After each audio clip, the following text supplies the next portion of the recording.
भाई इस वीडियो में मैं आपको कुछ टॉप 5 हेयर प्रोडक्ट्स बताऊंगा जो आपको अंडर बजट आपको मिल जाएगा। 500 से कम में आपको सारे प्रोडक्ट मिल जाएंगे एंड अगर आप इस प्रोडक्ट को यूज़ करोगे तो ये आपकी हेयर की क्वालिटी को इम्प्रूव करने में हेल्प करेगा एंड जो भी आपकी हेयर के प्रॉब्लम्स है उसे डील करने में आपको हेल्प करेगा। अब मैं कोई जेनेटिकली ब्लेस्ड नहीं हूँ, मेरा भी हेयर पहले बहुत ही ज़्यादा ख़राब था। मुझको हेयर फॉल की प्रॉब्लम थी, हेयर लॉस की प्रॉब्लम थी एंड मेरा हेयर भी वाइट हो गया था, कुछ हेयर से मेरा वाइट हो गया था एंड मुझको हेयर रिसेटिंग की भी प्रॉब्लम हो गई थी। लेकिन मैंने उसको सही प्रॉपर रिसर्च करके and proper hair care maintain करके प्रॉपर रूटीन फॉलो करके सही प्रोडक्ट को यूज़ करके मैंने अभी उसको फिक्स किया है एंड अब मैं अपने हेयर को ग्रो भी कर लिया हूँ एंड इसकी क्वालिटी को भी इम्प्रूव कर लिया हूँ। कोई भी वाइट हेयर नहीं है मेरा एंड मेरी हेयर की थिकनेस भी बहुत ज़्यादा बढ़ गई है अब। तो अगर आप भी सही प्रोडक्ट को यूज़ करते हो एंड सही रूटीन को फॉलो करते हो तो आपका हेयर भी बहुत अच्छा क्वालिटी का हो जाएगा। एंड इसके लिए आपको कोई महंगा प्रोडक्ट यूज़ नहीं करना है, क्योंकि हमें लगता है कि जितना महंगा हम प्रोडक्ट यूज़ करेंगे उतना ज़्यादा बेनिफिट देगा, लेकिन ऐसा नहीं है। जो सबसे ज़्यादा मैटर करता है वो है इंग्रेडिएंट्स।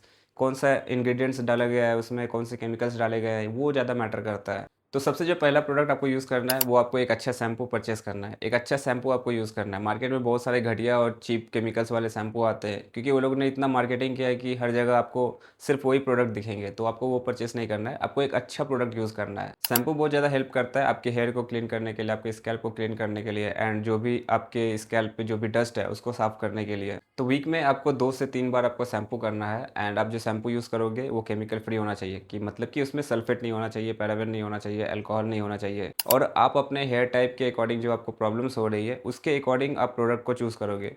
जैसे कि आपको बहुत ज़्यादा हेयर फॉल की प्रॉब्लम है तो फिर आप anti hair fall shampoo use करोगे। अगर आपको बहुत ज़्यादा डैंड्रफ की प्रॉब्लम है तो फिर आप एंटी डैंड्रफ शैम्पू को यूज़ करोगे। कुछ best natural and chemical free shampoo का लिंक मैं आपको डिस्क्रिप्शन बॉक्स में दे दूंगा, तो आप वहाँ से बाय कर सकते हो। दूसरा जो प्रोडक्ट है भाई जो आपको यूज़ करना चाहिए वो है एक अच्छा हेयर कंडीशनर। अगेन आपको एक अच्छा हेयर कंडीशनर यूज़ करना है, मतलब कि आपको कोई एक्सपेंसिव वाला यूज़ नहीं करना है, आपको राइट हेयर कंडीशनर आपको यूज़ करना है। एंड हमें से बहुत लोग हेयर कंडीशनर को यूज़ नहीं करते, लेकिन आपको ऐसा नहीं करना है, क्योंकि जब आप शैम्पू करते हो तो उससे जो आपके नेचुरल ऑयल्स होते हैं वो भी रिमूव हो जाते हैं एंड आपका बाल बहुत ज़्यादा ड्राई हो जाता है। लेकिन कंडीशनर हेल्प करता है आपके बालों को मॉइस्चराइज़ करने के लिए, उसमें मॉइस्चर देने के लिए, और ये आपके बालों को बहुत ज़्यादा सिल्की भी बनाता है, स्मूथ भी बनाता है एंड शाइनियर भी बनाता है। तो आपका बाल ज़्यादा ड्राई नहीं दिखता है, ज़्यादा रूखा-सूखा नहीं दिखता है एंड ब्रेकेज को भी ये कम करता है। तो जब भी वीक में आप शैम्पू कर रहे हो उसके बाद आपको कंडीशनर यूज़ करना ही है, ताकि आपकी हेयर की क्वालिटी मेंटेन रहे। और कंडीशनर बाय करने से पहले आपको ये चेक करना है कि उसमें सही इंग्रीडिएंट्स होना चाहिए। ये नहीं कि जो भी आपको दिख जाए सिर्फ कंडीशनर लगा लेने से, क्योंकि सिर्फ कंडीशनर अगर यूज़ करोगे कोई भी प्रोडक्ट तो वो कोई रिजल्ट नहीं देगा, वो उल्टा सिर्फ आपके बाल को डैमेज ही करेगा। बेस्ट कंडीशनर का लिंक भी मैं आपको डिस्क्रिप्शन में दे दूंगा, आप वहाँ से बाय कर सकते हो। नेक्स्ट जो हेयर केयर प्रोडक्ट है जो आपको बजट में मिल जाएगा वो है एक अच्छा हेयर ऑयल। आपको एक अच्छा नेचुरल क्लीन हेयर ऑयल को यूज़ करना है एंड हेयर ऑयल को भी आप अपने नीड के अकॉर्डिंग यूज़ कर सकते हो। अगर आपको जल्दी हेयर को ग्रो करना है तो आप कैस्टर ऑयल यूज़ कर सकते हो, नरिशमेंट देना है तो आप कोकोनट ऑयल को यूज़ कर सकते हो। अगर आपको डैंड्रफ की प्रॉब्लम है तो आप आलमंड ऑयल यूज़ कर सकते हो, या फिर आप आंवला ऑयल यूज़ कर सकते हो। भृंगराज ऑयल आता है, या फिर बहुत सारे ऑयल आते हैं जिसमें बहुत सारे इंग्रेडिएंट्स होते हैं, तो आप उसको भी यूज़ कर सकते हो। लेकिन आपको कोई भी मिनरल ऑयल बेस्ड आपको हेयर ऑयल यूज़ नहीं करना है, वो नेचुरल हेयर ऑयल होना चाहिए। वरना पेट्रोलियम वाले अगर आप हेयर ऑयल को यूज़ करते रहोगे तो वो कोई भी आपको बेनिफिट नहीं देगा, उल्टा आपको बहुत ज़्यादा स्कैल्प की प्रॉब्लम कर देगा।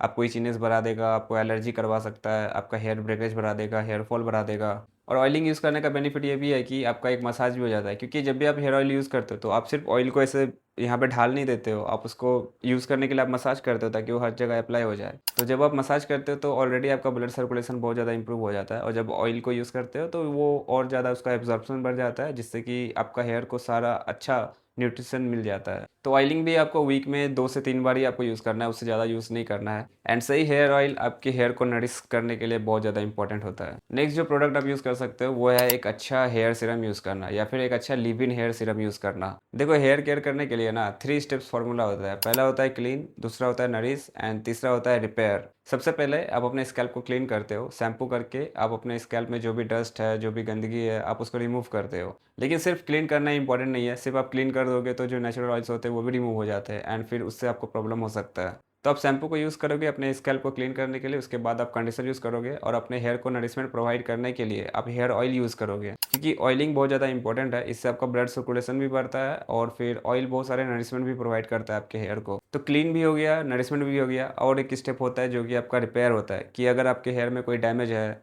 कोई ब्रेकरेज है, तो उसको रिपेयर करने के लिए जो आपका थर्ड स्टेप आता है, उसमें आप एक अच्छा हेयर सीरम को यूज़ कर सकते हो। जब आप एक अच्छा हेयर सीरम को यूज़ करते हो, तो ये आपके हेयर को रिपेयर करने में हेल्प करता है, आपके स्कैल्प में जो भी प्रॉब्लम्स होता है, मतलब आपके रिपेयर करता है, जो भी डैमेज होता है, जो भी ब्रेकरेज होता है, ड्राई फ्रीज़ी हेयर से रिपेयर करता है। और हेयर सीरम बहुत ज़्यादा इंपॉर्टेंट होता है अगर आपको ऑलरेडी हेयर फॉल की प्रॉब्लम है, तो ये बहुत ज़्यादा हेल्प करेगा आपके हेयर को रिपेयर करने के लिए, उसको डैमेज से बचाने के लिए। एंड कौन सा बेस्ट हेयर सीरम आप यूज़ कर सकते हो, उसका लिंक मैं टैग प्रोडक्ट या फिर डिस्क्रिप्शन बॉक्स में दे दूँगा, आप वहाँ से बाय कर लेना। नेक्स्ट जो प्रोडक्ट आप यूज़ कर सकते हैं वो है एक बायोटिन का सप्लीमेंट या फिर कोई मल्टीविटामिन का सप्लीमेंट। बायोटिन बहुत ज़्यादा हेल्प करता है आपके हेयर को स्ट्रॉन्ग बनाने के लिए, उसको थिक बनाने के लिए, उसको जल्दी ग्रो करने के लिए। और अगर आप बायोटिन में डेफिशिएंट हो तो फिर इससे प्रॉब्लम हो सकता है आपको। ऐसे तो बायोटिन का डिफिशियंसी बहुत ही ज़्यादा रेयर होता है, लेकिन अगर आपको अपने हेयर की क्वालिटी को इंप्रूव करना है तो आप बायोटिन का सप्लीमेंट ले सकते हो। अगर आप अपने डेली मील से बायोटिन की रिक्वायरमेंट को फुलफिल नहीं कर पा रहे हो तो फिर आप बायोटिन कंसिडर कर सकते हो, या फिर इससे भी अच्छा अगर आप एक मल्टीविटामिन यूज़ करते हो, तो अगर एक मल्टीविटामिन अगर आप टैबलेट यूज़ करते हो ना, तो ये बहुत सारे जो भी आपके थोड़े बहुत जो न्यूट्रिशंस होते हैं उसका कुछ पोर्शंस आपको दे देता है। तो अगर आप अपने फूड से सारे विटामिन्स और न्यूट्रिशंस को फुलफिल कर ले रहे हो तो आपको बायोटिन की भी ज़रूरत नहीं है और मल्टीविटामिन की भी ज़रूरत नहीं है। लेकिन इन केस अगर आप अपने डेली मील से, डेली फूड से आप उसको कंप्लीट नहीं कर पा रहे हो, तो फिर आप एक सप्लीमेंट की तरफ जा सकते हो। और मैं भी ये सारे प्रोडक्ट को यूज़ करता हूँ अपनी हेयर की क्वालिटी को मेंटेन करने के लिए एंड मैनेज करने के लिए। जैसे कि मैंने आपको पहले बताया था कि मेरा कोई जेनेटिकली ब्लेस्ड हेयर नहीं है एंड मैं फिर अभी इतना लॉन्ग हेयर रख रहा हूँ। एक तो मुझको ऑलरेडी जेनेटिकल हेयर लॉस की प्रॉब्लम है, उसके बाद फिर मैं लॉन्ग हेयर रख रहा हूँ। तो मेरे लिए बहुत ज़्यादा ज़रूरी हो जाता है कि मैं सही रूटीन को फॉलो करूँ, सही प्रोडक्ट को यूज़ करूँ एंड करेक्ट न्यूट्रिशंस को मैं लूँ। अगर मैं ऐसा नहीं करूँगा तो आप 2-3 महीने के बाद देखोगे कि फिर से मेरा हेयर फॉल बढ़ गया है एंड फिर अभी जो इतना लॉन्ग हेयर दिख रहा है बाद में पूरा गायब हो जाएगा। एंड जब ऑलरेडी मुझको हेयर लॉस की प्रॉब्लम है, जेनेटिकल हेयर फॉल की प्रॉब्लम है, तो फिर मैं लॉन्ग हेयर क्यों रख रहा हूँ? क्योंकि मैं बहुत ज़्यादा पैशनेट हूँ अपने हेयर को लेके एंड इसीलिए मैं अपने हेयर की क्वालिटी को उतना ख़राब से इतना ज़्यादा इम्प्रूव कर पाया हूँ। तो अगर आपको भी अपनी हेयर की क्वालिटी को इम्प्रूव करना है, तो आपको भी बहुत ज़्यादा पैशनेट होना पड़ेगा। ऐसा नहीं है कि हो जाए तो ठीक है, मिल जाए तो ठीक है, ऐसा नहीं करना है। आपको इसके पीछे पड़ना पड़ेगा, आपको एंड तक जाना पड़ेगा ताकि आप इसको एंड तक पूरा ठीक कर पाओ। आप जो भी काम कर रहे हो उसमें अगर आप पैशनेट होते हो तो आप ऑलरेडी 90% आप काम कर लेते हो। चाहे अगर आपको गिटार सीखना है तो आप सिर्फ सोचोगे कि मैं बस गिटार बजा लूँ, तो फिर आप नहीं सीख पाओगे, या फिर अगर आप सीख भी लोगे तो आप उतना अच्छा नहीं सीख पाओगे। लेकिन अगर आप पैशनेट हो जाओगे कि मुझे गिटार सीखना ही है, मैं इसको बहुत बेस्ट करके बजाऊँगा, एकदम सुपर्ब सीखूँगा, तभी फिर आप गिटार को अच्छे से सीख पाओगे। कोई भी काम अगर आप पैशनेट होके करते हो ना, अगर आप पूरा पैशन्स बोलते हैं ना, पूरी शिद्दत से अगर आप किसी काम को करते हो ना, तभी फिर उसमें वो दिखता है कि हाँ, आपने वो रिज़ल्ट को अचीव किया है। एंड लॉन्ग हेयर रखने के लिए तो मुझे कितने लोग कितने कुछ बोलते हैं कि भाई लॉन्ग हेयर क्यों रखता है? इतना गर्मी में इतना लॉन्ग हेयर रखा है, गर्मी नहीं लगता है, लड़की जैसा हेयर ग्रो कर लिया है। लेकिन ये सब से मुझको फ़र्क पड़ता नहीं है क्योंकि पैशनेट हूँ मैं बहुत ज़्यादा अपने हेयर को लेके।